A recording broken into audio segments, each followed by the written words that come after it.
तो आपके सामने एक क्वेश्चन उपस्थित है मल्टीपल चॉइस का। क्या पूछा जा रहा है आप देख सकते हैं।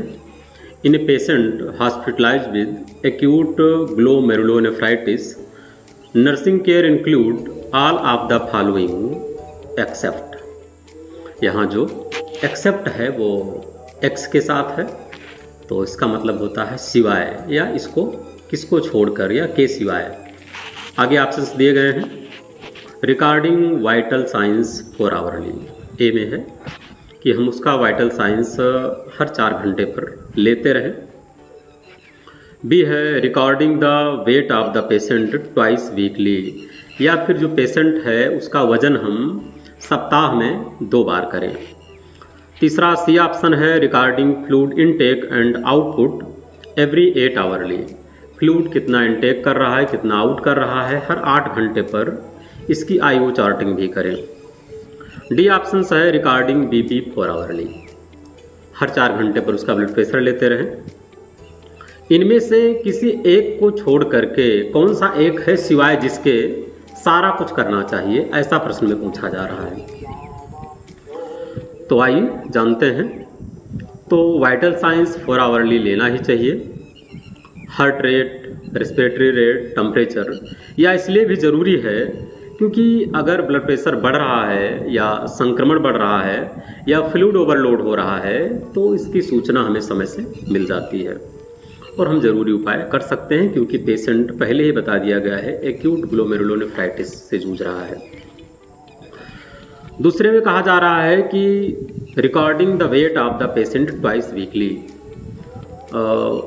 पेशेंट का वजन सप्ताह में 2 बार लेना ज़रूरी है।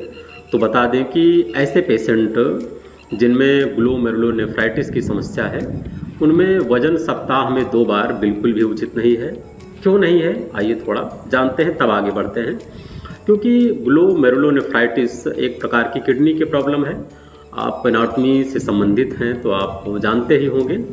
किडनी का एक हिस्सा नेफ्रॉन होता है और नेफ्रॉन में फिल्टरिंग जो यूनिट होती है उसे ग्लोमेरुलस बोलते हैं और इनके एक ग्रुप को ग्लोमेरुली बोलते हैं। जब उसमें समस्या, उसमें इन्फ्लेमेशन या सूजन होती है तब हम उस टर्मिनोलॉजी को नाम देते हैं ग्लोमेरुलोनेफ्राइटिस। जब वही यूनिट जो फिल्टर करती है उसी में प्रॉब्लम आ जाती है तो फ्लूइड को फिल्टर करने में भी प्रॉब्लम होती है, यानी कि फ्लूइड बैलेंस हमारी बॉडी में बढ़ सकता है। और इसीलिए अगर फ्लूइड बैलेंस बढ़ रहा है तो अगर हम सप्ताह में 2 बार वजन करेंगे तो पेशेंट के साथ क्या पता 2 दिन में फ्लूइड बैलेंस इतना बढ़ जाए कि हम ट्रीटमेंट के लिए उसके पास या उसकी फेवर में कुछ कर ही ना सकें। तो इसलिए ज़रूरी है कि उसका जो वज़न है वो हर दिन होता रहे, ट्वाइस वीकली की ज़रूरत नहीं है। आगे बढ़ते हैं। और तीसरा है regarding fluid intake and output. ये बहुत ज़रूरी है, इससे मदद मिलती है कि फ्लूइड इनटेक और आउट कितना हुआ, इससे पता चलता है कि मरीज में फ्लूइड की स्थिति क्या है, किडनी कितना फिल्टर कर पा रही है। अंतिम ऑप्शन है रिकॉर्डिंग बीपी फॉर आवरली, हम उसकी बीपी फॉर आवरली लेते रहें, हर 4 घंटे पर लेते रहें। ये भी ज़रूरी है क्योंकि इससे पता चलता है कि क्या फ्लूइड बढ़ तो नहीं रहा।